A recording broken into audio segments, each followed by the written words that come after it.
Hi friends, my name is Nandita. I am from Andhra Pradesh.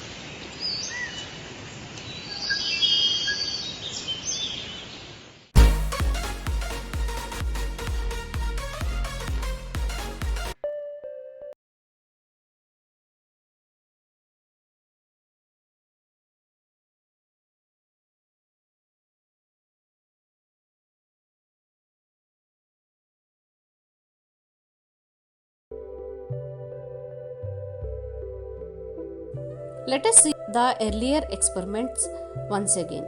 It is interesting to learn about those simple experiments that lead to a gradual development in our understanding of photosynthesis.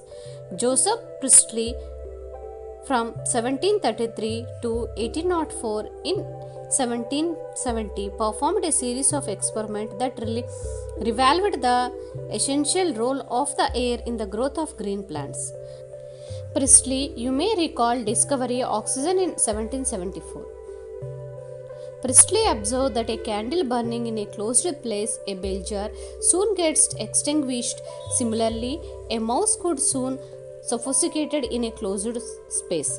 He concluded that a burning candle or an animal that breathed the air both somehow damaged the air. But when he placed a mint plant in the small bell jar, he found that the mouse stayed alive and the candle continued to burn. Priestley hypothesized as follows. Plant restore to the air whatever breathe animals and burning candles remove. Can you imagine how Priestley would have conducted the experiment using a candle and a plant? Remember, he would need to rekindle the candle to test whether it burns after a few days. How many different ways can you think of to light the candle without disturbing the setup? Using a similar setup as the one used by Priestley, but by placing it once in the dark and once in the sunlight, John Ingenhousz 1970 to 1979 showed that sunlight is essential to the plant process that somehow purifies the air filled by burning candles or breathing animals. Ingenhousz, in an elegant experiment with an aquatic plant, showed that in bright sunlight some bubbles were formed around the green plant while in the dark they did not. Later he identified these bubbles to be of oxygen. Hence, he showed that it is only the green part of the plant that could release oxygen. Was not until about 1854 that Julius I provided evidence for production of glucose when plants grow. Glucose is usually stored as starch. His later studies showed that the green substance in plants, chlorophyll as we know it now, is located in special bodies called chloroplast within the plant cell. He found that the green parts in the plant is where glucose is made and that the glucose is usually stored as starch.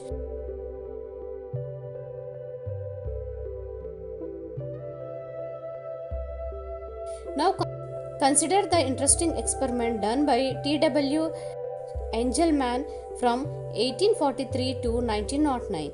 Using a prism, he split light into its spectral components and then illuminated a green algae. Caldiflora placed in a suspension of aerobic bacteria. The bacteria were used to detect the sites of photoevolution. He observed that the bacteria accumulated mainly in the region of blue and red light of the split spectrum. A first action spectrum of photosynthesis was thus described. It resembles roughly the absorption spectra of chlorophyll A and B, which is discussed in section 13.4. By the middle of the 19th century, the key features of the plant of photosynthesis were known, namely, the plant could be used sunlight energy to make carbohydrates from CO2 and water. The empirical equation representing the total process of photosynthesis for oxygen evolving organisms was then understood as CO2 plus H2O gives rise to CHO2 plus O2.